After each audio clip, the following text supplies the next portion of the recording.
कैवल्यपाद प्रारंभ करते हैं। पहला सूत्र है जन्म औषधि मंत्र तपः समाधिजाः सिद्धयः, अर्थात योग मार्ग पर चलते हुए जो हमारा चित्त है उसमें बहुत सारी शक्तियों का प्रादुर्भाव हो जाता है और इन शक्तियों को ही हम प्रकारांतर से या दूसरे रूप में सिद्धि कहते हैं। सिद्धि वास्तव में क्या है? जो नाना प्रकार की शक्तियां योग के फलस्वरूप उत्पन्न होती हैं, संयम के फलस्वरूप उत्पन्न होती हैं, उन्हीं को सिद्धि कहा जाता है। और ये जन्म, औषधि, मंत्र, तप, समाधि, इन 5 कारणों से उत्पन्न होती हैं। जैसे कल बतलाया था कि जो सिद्ध लोग हैं जीवन में, जिन्होंने साधना की है और साधना करते हुए जो इस शरीर को छोड़ करके दूसरा शरीर ग्रहण करते हैं, तो उनके इस शरीरांतर में अर्थात मृत्यु और मृत्यु के बाद दूसरे जन्म में भी बहुत सारे जो उनके संस्कार हैं वो उनके साथ जाते हैं, सूक्ष्म शरीर के साथ में जाते हैं। और उन संस्कारों के फलस्वरूप दूसरे जन्म में जब वो सिद्धियों को प्राप्त करने के लिए प्रवृत्त होते हैं तो पिछले संस्कारों के आधार पर उनको सरलता से उसमें सिद्धि प्राप्त हो जाती है, सरलता से उसमें सफलता प्राप्त हो जाती है। इनको जन्मजा सिद्धि कहते हैं। दूसरी जो है वो औषधि के द्वारा। तो भिन्न भिन्न प्रकार की जो औषधियां हैं, हम अगर सामान्य व्यवहार में ले लें तो च्यवनप्राश आदि जो हम लोग खाते हैं, अब ये च्यवनप्राश क्या है? औषधि है। कायाकल्प के लिए, अपने शरीर को स्वस्थ रखने के लिए, जरावस्था को दूर करने के लिए आंवला आदि से मिलाकर के ये च्यवनप्राश बनाया जाता है। इसी प्रकार की और भी बहुत सारी औषधियां द्वारा शरीर में उत्पन्न होने वाले रोग और उन रोगों के कारण उत्पन्न होने वाले जो दुख हैं, उन दुखों को दूर किया जाता है। तो इस प्रकार की जो सिद्धियां हैं उनको औषधि से प्राप्त होने वाली औषधि सिद्धि कहते हैं। और इसके बाद मंत्रों के द्वारा, तो गायत्री मंत्र आदि के द्वारा, जिस प्रकार से हमने गुरुवर विरजानंद का उदाहरण सुना कि गायत्री मंत्र के जप से उन्होंने अपने जीवन में इतनी तीक्ष्ण बुद्धि प्राप्त की, कुशाग्र बुद्धि प्राप्त की और उसका उन्हें बहुत लाभ मिला। तो इस प्रकार से मंत्रों के जप से या परमात्मा का जो निज नाम ओम है, उस ओम के जप से निरंतर चिंतन करते हुए जो सिद्धि प्राप्त होती है वो मंत्र सिद्धि है। इसके साथ साथ किसी मंत्र का अर्थ होता है विचार, तो किसी विचार विशेष को लेकर के उस पर अनुसंधान करके जो सिद्धि प्राप्त होती है वो भी मंत्रज सिद्धि है। इसके बाद तप की सिद्धि, तो तप का जो अर्थ हमने सुना था, समझा था कि द्वंद्वों को सहन करते हुए भी अपने उद्देश्य की ओर बढ़ते रहना, वो तप कहलाता है। और इसके साथ साथ जो योगानुष्ठान है, अष्टांग योग के द्वारा जो योग की समाधि अवस्था को प्राप्त करने का प्रयास है, वो प्रयास भी तप कहलाता है, क्योंकि उसको करने में भी नाना प्रकार के द्वंद्वों को हमें सहन करना पड़ता है। किसी व्यक्ति को समाधि की अवस्था, एकाग्रता और निरुद्ध चित्त की अवस्था साधारण रूप से प्राप्त नहीं हो जाती। उसके लिए बहुत प्रयास करना पड़ता है, बहुत तपस्या करनी पड़ती है। तपस्या इस रूप में कि जब वो यमों और नियमों के पालन के लिए प्रवृत्त होता है तो नाना प्रकार के सांसारिक जो व्यवहार हैं, उन व्यवहारों से उसको निपटना होता है। और उन सांसारिक व्यवहारों से निपटते समय उसको ये तप करना पड़ता है। तो इसलिए तप के द्वारा प्राप्त होने वाली जो सिद्धि है उनको तपजन्य सिद्धि कहते हैं। और इसके बाद पांचवी जो समाधि सिद्धि है, तो समाधि के फलस्वरूप जो प्राप्त होने वाली सिद्धि है, अर्थात जो व्यक्ति वैराग्य आदि के द्वारा समाधि अवस्था में पहुंच करके और फिर जो सिद्धियां प्राप्त करता है, जिनका हमने विभूति पाद में वर्णन किया, वो समाधि सिद्धियां कहलाती हैं।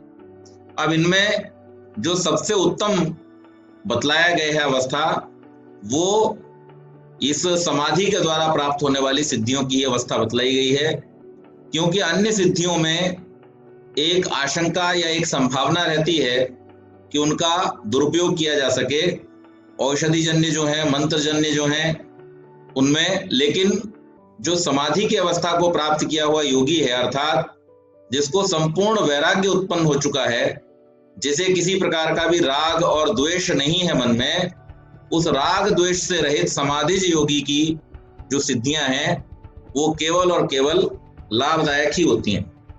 और इन सिद्धियों से शरीर और इंद्रियों की उत्कृष्टता होती है। तो अगला सूत्र जो है, जात्यंतर परिणामः प्रकृत्या पुरात्, कि ये जब सिद्धियां प्राप्त हो जाती हैं साधक को, तो इसके द्वारा चित्त में तो परिवर्तन आता ही आता है, लेकिन सिद्धियों से जो हमारी शरीर और इंद्रियां हैं उनमें भी परिवर्तन होता है। और इसके साथ साथ उनके जो उत्पादन के कारण, अर्थात पंच महाभूत, हम सामान्य भाषा में अगर इसको समझें तो अन्न जल आदि, फल घी दूध आदि जो हम लोग ग्रहण करते हैं, उसके द्वारा हमारे शरीर का निर्माण होता है और हमारा शरीर हृष्ट पुष्ट होता है। इनका ठीक ठीक अनुपात में प्रयोग करने से जो दुर्बल शरीर है वो भी बलवान हो जाता है। लेकिन किसी बहुत अच्छा भोजन करने वाले व्यक्ति को भी किसी प्रकार का चित्त में उद्विग्नता हो, मन में अगर चिंता हो, तो वो खाया पिया भी उसके शरीर को ठीक प्रकार से नहीं लगता है। तो इसमें केवल मात्र जो प्राकृतिक पदार्थ हैं उन्हीं के अच्छा होने से काम नहीं होगा, बल्कि उसका जो चित्त है उसकी अवस्था भी ठीक होनी चाहिए। तो शरीर और इंद्रियों को अधिक बलशाली बनाने में भोज्य पदार्थ, अन्न, फल, घी, दूध आदि ये तो उपादान कारण है। जैसे प्रकृति इस संसार को बनाने में उपादान कारण है, इसी प्रकार से हमारे शरीर के निर्माण में अन्न आदि जो है वो उपादान कारण है, भौतिक रूप से उसको बनाते हैं। लेकिन जैसा मैंने कहा, शोक, रोग आदि बाधाओं के कारण से इन पदार्थों का उपयोग करने पर भी शरीर और इंद्रियां बलवान नहीं हो पाती, क्योंकि शरीर में जब चिंता हो, मन में जब चिंता होती है तो शरीर स्वतः ही कृश होने लगता है, कमजोर होने लगता है। तो चिकित्सादि से तो रोग रूपी बाधाओं को दूर किया जाता है और उससे शरीर और इंद्रियां सशक्त हो जाती हैं। लेकिन जो मानसिक चिंताएं हैं और जो चित्त की जो समस्याएं हैं उनको दूर करने के लिए योग साधन की आवश्यकता होती है, वृत्तियों को नियंत्रित करने की आवश्यकता होती है और उसके द्वारा ही इनको कंट्रोल में किया जाता है, जिससे जो हमारा शरीर है उस शरीर की उन्नति और हमारे मन और चित्त की उन्नति में जो बाधाएं हैं वो समाप्त हो जाती हैं। भाष्यकार इसका उदाहरण देते हुए ये कहते हैं कि जैसे खेत में जब पानी लगाया जाता है तो किसान एक एक पौधे में जाकर के पानी नहीं लगाता, अपितु वो केवल एक क्यारी में थोड़ी सी जगह बना देता है और पानी अपने आप जाकर के क्यारी में से सारे पौधों में पहुंच जाता है। और इसी प्रकार से वो धीरे धीरे सब क्यारियों में एक एक करके खोलता जाता है और मेढ़ के खोल देने से वो पानी सब पौधों में लग जाता है। ठीक इसी प्रकार से जो उत्तम पदार्थ, जो उत्तम विचार हम ग्रहण करते हैं, उनका जो हमारे शरीर में, हमारे मन में जो स्थापना है वो इसी प्रकार से होती है कि उसको अलग अलग करने की आवश्यकता नहीं है। हम जैसे भोजन करते हैं तो हम अपने भोजन में कौन सा विटामिन, कौन सा मिनरल हमने ग्रहण किया है, उसको हम शरीर के अलग अलग अंगों तक नहीं पहुंचाते, केवल मात्र मुख में हम भोजन कर लेते हैं और उसके बाद पाचन की क्रिया के द्वारा ठीक प्रकार से उसका वितरण पूरे शरीर में हो जाता है और उससे जो आगे की प्रक्रिया है रस, मांस, मज्जा इत्यादि बनने की, वो प्रक्रिया भी चलती रहती है।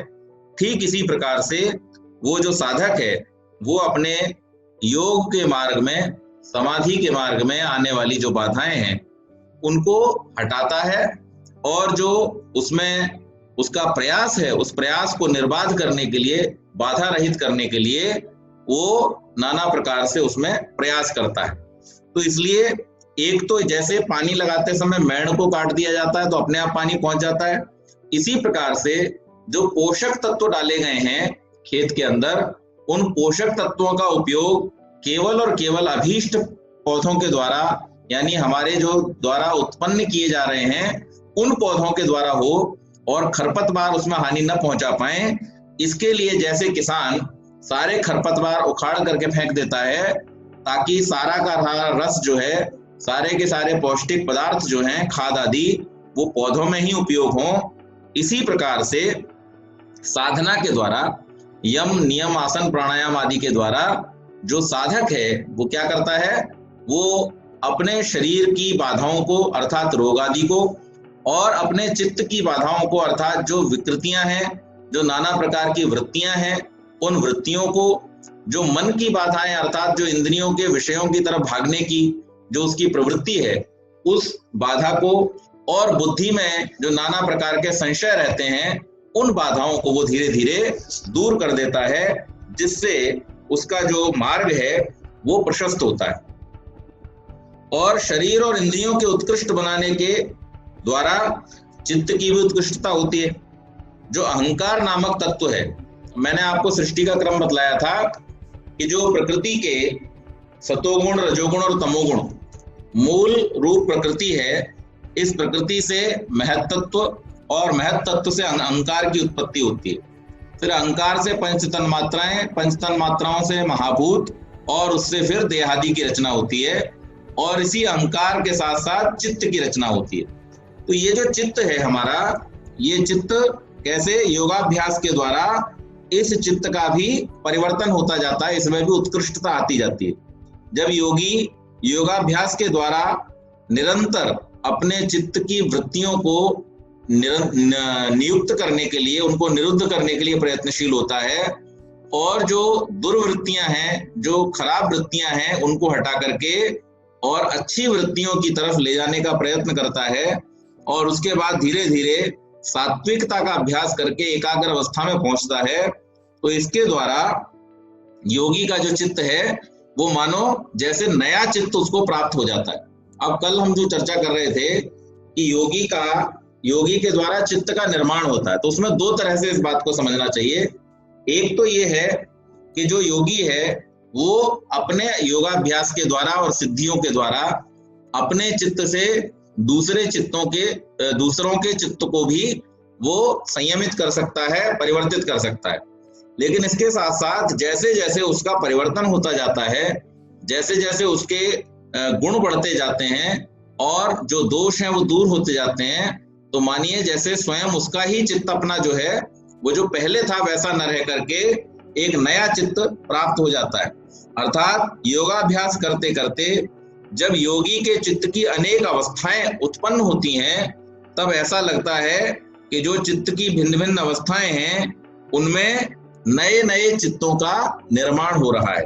इसके लिए सूत्र दिया, निमित्त प्रयोजकम प्रकृति नाम वर्ण भेदस्तु ततः क्षेत्रिकवत निर्माण चित्तान्यस्मिता मात्रात्। और पांचवा सूत्र, प्रवृत्ति भेदे प्रयोजकम चित्तमेक मनेकेशाम। तो ये चित्त के द्वारा जो प्राप्ति होती है चित्त की, नए चित्त के रूप में एक जो उसको परिमार्जित, ठीक, अच्छा, शुद्ध चित्त जो प्राप्त होता है, मानिए वो नए चित्त के रूप में ही होता है।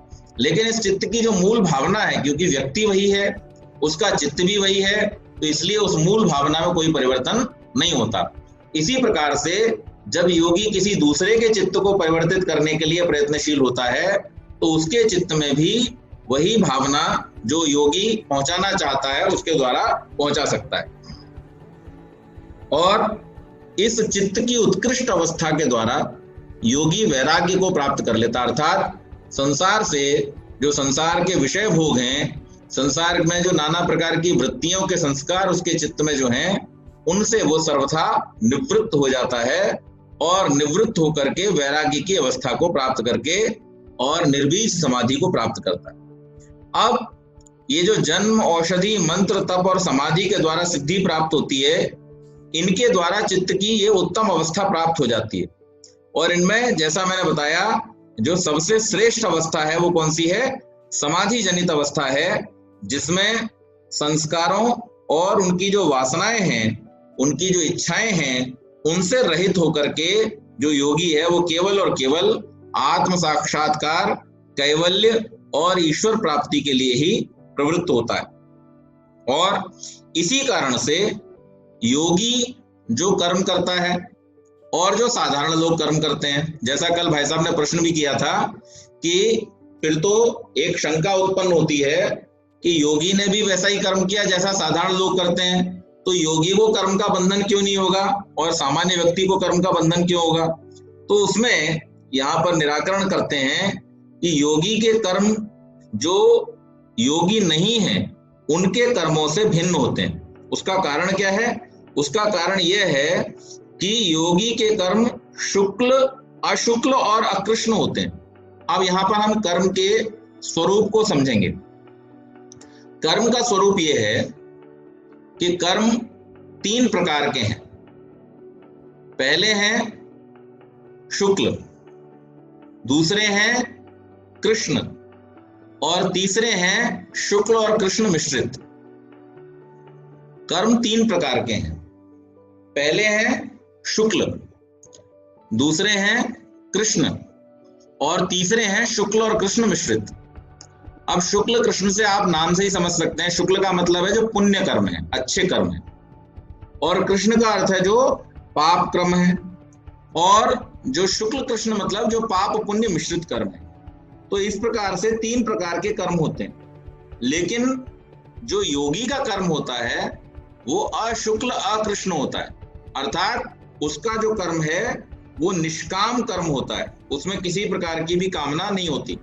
और साधारण मनुष्य जो कर्म करते हैं उसमें अगर पुण्य करते हैं तो भी उसमें पुण्य की भावना होती है कि हमें पुण्य का फल मिलेगा।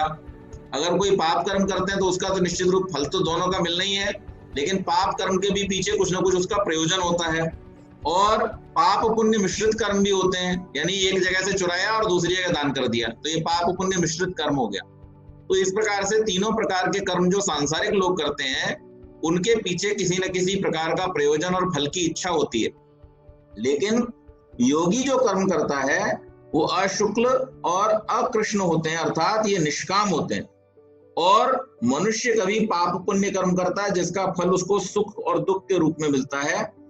अशुभ कर्म करने में दुख मिलता है, शुभ कर्म करने में सुख मिलता है। लेकिन जो आत्मज्ञानी ज्ञानी जो योगी है वो कर्म के फल की वासना से रहित होकर के कर्म करता है। यहाँ तक कि जो देह आदि की रक्षा के लिए भी वो जो कर्म करता है, वो जो प्रयास करता है, उसमें भी किसी प्रकार के फल की इच्छा, क्योंकि उसका राग समाप्त हो जाता है। और जब राग समाप्त हो जाता है तो राग के समाप्त हो जाने से, वैराग्य के उत्पन्न हो जाने से वो रक्षार्थ जैसे कर्तव्य का निर्वाह करते हुए वो काम करता है, लेकिन उसमें किसी प्रकार के फल की इच्छा वो नहीं रखता है। और इसी कारण से इन निष्काम कर्मों के करने से योगी को उस कर्म के फल के बंधन में पड़ना नहीं पड़ता। लेकिन साधारण मनुष्यों में जो 3 प्रकार के भोग हैं ये कैसे प्राप्त होते हैं इसको जरा समझेंगे।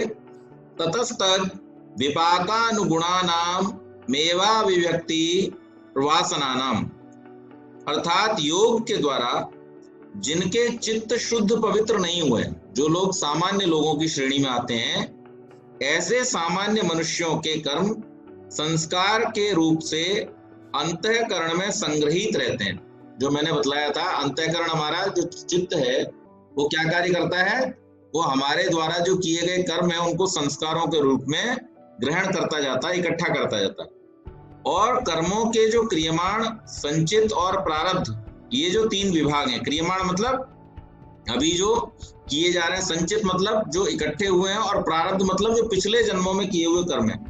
इन तीनों प्रकार के जो कर्म हैं वो मानव करता है। क्रियमाण तथा जिन कर्मों के संस्कार आत्मा में संग्रहित हैं, जो कर चुके हैं और जिनका फल अभी तक प्राप्त नहीं हुआ है, वो संचित कर्म कहलाते हैं। तथा जो कर्म फल देने की स्थिति में है, उन्हें प्रारब्ध कहा जाता है। जो हमारा प्रारब्ध हम पहले कर चुके हैं और उसका फल हम अब भोगेंगे। तो ईश्वर की व्यवस्था से कर्मों का फल हमें प्राप्त होता है। शुभ कर्मों का अच्छा फल प्राप्त होता है, अशुभ कर्मों का हमें दुख के रूप में फल प्राप्त होता है। और मनुष्य का शरीर प्राप्त होने पर जिन संस्कारों के द्वारा मनुष्य अपने शरीर का भरण पोषण पालन और पढ़ना लिखना आदि व्यवहार करके उन संस्कारों या वासना की अभिव्यक्ति करता है, वे संस्कार ही प्रकट होते हैं। अर्थात जैसे कोई व्यक्ति, हम कई बार इस बात को दोहरा चुके हैं कि कोई व्यक्ति पढ़ने में जिसकी रुचि होती है, कोई व्यक्ति होता है जिसकी पढ़ने में रुचि नहीं होती, खेलकूद आदि में रुचि होती, किसी की संगीत में रुचि होती, किसी की कला में रुचि होती है। हर व्यक्ति की अलग अलग प्रकार की रुचियां, और किसी की पाप कर्मों में रुचि होती है, लड़ाई झगड़े में रुचि होती है।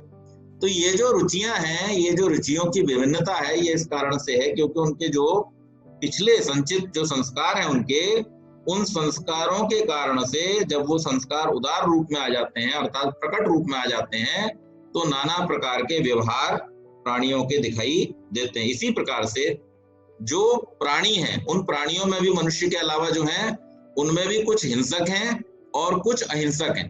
तो उनका हिंसक और अहिंसक होना भी, और उनका इन हिंसक और अहिंसक योनियों में जो जन्म होना है, वो जो जन्म होना है वो भी कैसा है, वो भी इसी कारण से है कि जैसे जैसे उनका संस्कार होता है, उसके हिसाब से उनको शरीरों की प्राप्ति होती है। और जैसे जैसे शरीर उन्हें प्राप्त होते हैं, उसके अनुसार उनके कर्म होने लगते हैं।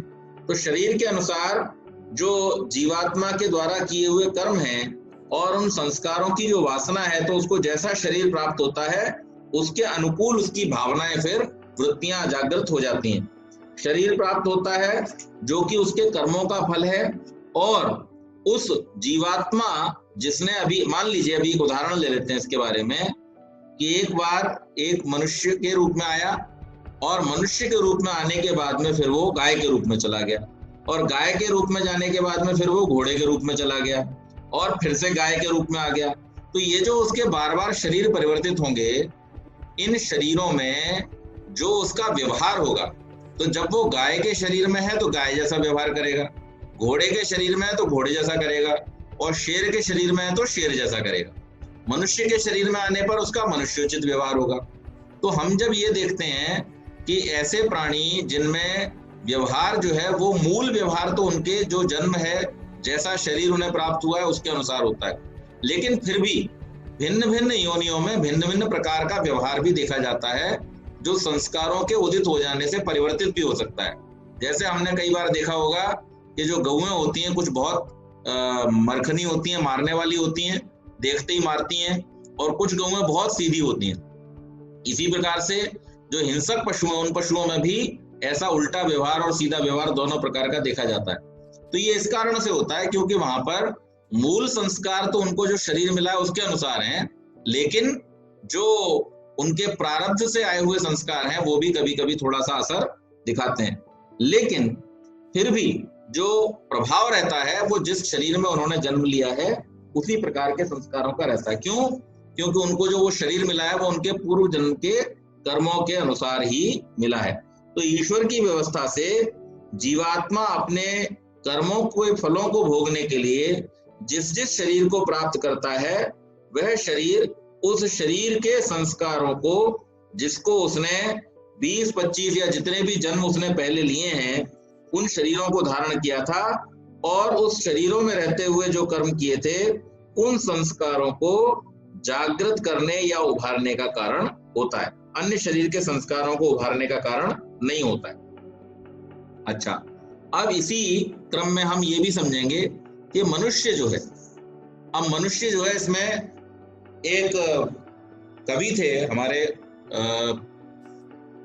अपने भारतवर्ष के ही बहुत प्रसिद्ध कवि, अखिल भारतीय स्तर के डॉक्टर ओम व्यास, और हास्य व्यंग्य के कवि थे। वो एक बड़ी बढ़िया बात कहा करते थे, क्योंकि हास्य व्यंग्य के कवि थे, इसलिए उनकी बात में जो व्यंग्यात्मक शैली में वो बात को कहा करते थे वो बड़ी महत्वपूर्ण होती थी। वो कहा करते थे कि हंसने का जो सौभाग्य है वो केवल मनुष्य को प्राप्त है। संसार में और कोई प्राणी आपने हंसते हुए नहीं देखा होगा। जैसे हम लोग हंसते बोलते हैं, इस प्रकार से कोई संसार का अन्य प्राणी नहीं करता। तो वो कहा करते थे कि जो आदमी अच्छी बात को सुन के भी हंसता नहीं है, प्रसन्न नहीं होता है, तो ये मान लीजिए या तो पिछले जन्म में जानवर था और या अगले जन्म में जानवर होने की तैयारी में। यानी व्यंग्य के रूप में वो कहा करते थे कि ये संस्कार जो हैं ये निश्चित रूप से किसी न किसी तरह से अपना प्रभाव दिखाते हैं। तो यही बात योग के ऋषि ने भी कही है कि भिन्न भिन्न योनियों से होते हुए अलग अलग शरीरों में जब जीवात्मा जाता है तो निश्चित रूप से जिस शरीर में वो होता है उसके गुणों की प्रधानता रहती है, लेकिन फिर भी जन्म जन्मांतर के जो संस्कार आ रहे हैं उन संस्कारों का भी कुछ प्रभाव उस पर रहता है। तो जो हिंसक शरीरों से मनुष्य शरीर में आते हैं उनके अंदर हिंसा का गुण प्रबल होगा, और जो अहिंसक शरीरों अहिंसक योनियों से जो मनुष्य शरीर में आते हैं उनके अंदर अहिंसा का गुण प्रबल होगा। तो इस प्रकार से ये नाना प्रकार से संस्कारों का जो क्रम है वो आगे चलता जाता है। और सृष्टि के प्रारंभ में जब संस्कार या वासना नहीं रहते तब विविध शरीरों में जाकर शरीरों के अनुसार जो चेष्टाएं हैं जीवात्माओं की वो परमात्मा की व्यवस्था से होती हैं। क्योंकि ये जो क्रम है ये अनंत काल से चला आ रहा है। ऐसा नहीं है कि ये इसी सृष्टि में हो रहा है, इससे पहले नहीं था। ये हर सृष्टि में जीवात्माओं के नाना प्रकार के जो रूप हैं, शरीर हैं, उन शरीरों को अनादि काल से जीवात्मा धारण करता चला आ रहा है। और जैसे जैसे उसके कर्म होते हैं उन कर्मों के आधार पर उसको अगले जन्म मिलते हैं। तो अगले जन्म जो मिलते हैं उन अगले जन्मों में उसमें जो शरीर, जिस शरीर में वो जाता है उस शरीर का ही मूल प्रवृत्ति रहती है, लेकिन फिर भी उसके व्यवहार में पिछले जो संस्कार हैं उनके अनुसार भी कुछ न कुछ जो उसका असर है वो रहता ही रहता है। अच्छा, कुछ लोग मनुष्य जीवन में भी ऐसे कर्म करते हैं कि जिसमें मनुष्यता नाम की कोई चीज नहीं होती। वो कैसे? जंतुओं जैसे कर्म करते हैं। तो अगले जन्म में, आगे आने वाले जन्मों में निश्चित रूप से उनकी जैसी प्रवृत्तियां होती हैं उस प्रवृत्ति के अनुसार उनको जन्म में डाल दिया जाता है, उस तरीके के शरीरों में डाल दिया जाता है। क्योंकि हम दर्शन के हिसाब से भी अगर इसको देखेंगे तो दुख का कारण है जन्म, और जन्म का कारण है प्रवृत्ति, प्रवृत्ति का कारण है दोष, और दोष का कारण है मिथ्या ज्ञान। तो अगर हम जन्म का कारण देखेंगे तो वो प्रवृत्ति है। तो जिस प्रकार की प्रवृत्ति होती है उस प्रकार का जन्म प्राप्त होता है प्राणी को। तो मनुष्य अपने जीवन में भले अभी मनुष्य है, लेकिन मनुष्य रहते हुए भी उसकी जैसी प्रवृत्तियां होंगी, जिस प्रकार के शरीरों की प्रवृत्तियां उसकी होंगी, आगे जाकर के उसको उसी प्रकार के जन्मों की प्राप्ति होती है। और यदि इस जन्म और मरण के बंधन से और इस जन्म मरण के बंधनों से मिलने वाले जो नाना प्रकार के दुख हैं उनसे अगर हमें सर्वथा निवृत्ति चाहिए तो हमें अपनी प्रवृत्तियों से छूटना होगा। प्रवृत्तियों से छूटने के लिए हमें दोषों से छूटना होगा। दोष का मतलब क्या है? जो हमारी अविद्या है वही हमारा दोष है।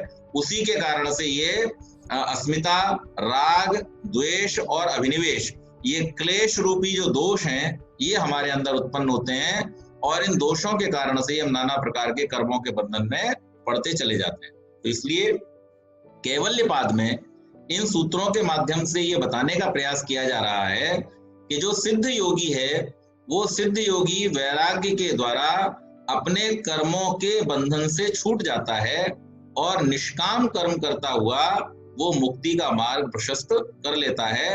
नाना प्रकार की जो सिद्धियां हैं उन सिद्धियों को प्राप्त करते हुए या न प्राप्त करते हुए भी निर्वीज समाधि अर्थात असंप्रज्ञात समाधि की स्थिति में, कैवल्य की अवस्था में वो मुक्ति के आनंद को दीर्घ काल तक भोगता है। तो ये आज हमने कैवल्यपाद के जो शुरू के 5 सूत्र हैं उनका पाठ किया।